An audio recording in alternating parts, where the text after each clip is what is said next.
Not my birthday, but I got a big package, y'all. What's going on, everybody? This is onemiracletwo and welcome back to my channel.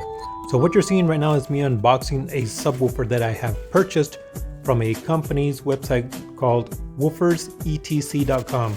I spoke with Carrie over there and another person, and let me tell you, these guys have been great. So when I reached out to these guys, I got a response the very next day, and that continued back and forth for quite a few days. And what I really appreciate is these guys taking the time to even correspond with me. Some companies won't even bother to do that. Not only that, but since this was my first SQL build, Carrie took the time to answer some questions and help me get started and pointed in the right direction. Right here you have an Image Dynamics 10-inch subwoofer dual 2 ohm.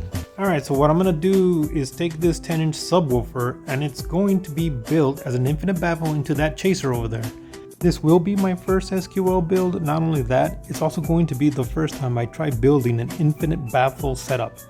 So I'm not really going to use this, but the 10-inch, I think it's going to be pretty cool. I have built 4th order boxes all on my own. I've built seal boxes, bandpass boxes, everything you can imagine. But like I said, this is going to be my first infinite baffle box setup. This is why you want to communicate with companies like woofersetc.com. Basically, I originally had an idea to install 3 8-inch beefy shallow mount subwoofers into the deck of the back of the chaser. However, after speaking with Carrie at woofersetc.com, he let me know that there was some existing issues with those subwoofers, and that's how we ended up picking this beefy 10-inch here. Now this is not a shallow mount, but I'm going to be able to fit this in. I'm hoping. I've measured, but I think we're in good shape. So like I said, this is going to go in the chaser, and it's going to be an infinite baffle setup. I'm hoping it's going to be easy because I don't have an entire box to build. You basically just have one mounting top, and you have to make sure that it's sealed from one side to the other. But we'll get into all of that once I start the video, don't worry. So we're going to go for sound quality on the chaser because I already have this Mustang for SPL. Oh yeah, it's dirty, sorry about that. But anyways, let me take this off. It's a dual 2 ohm. Dual voice coil 2 ohm, and it's going to be powered.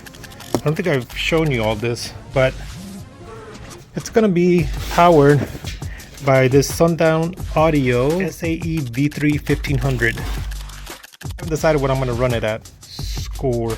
Let's see. Let me take this out and then I'll pick the phone back up. Alright, so here we go.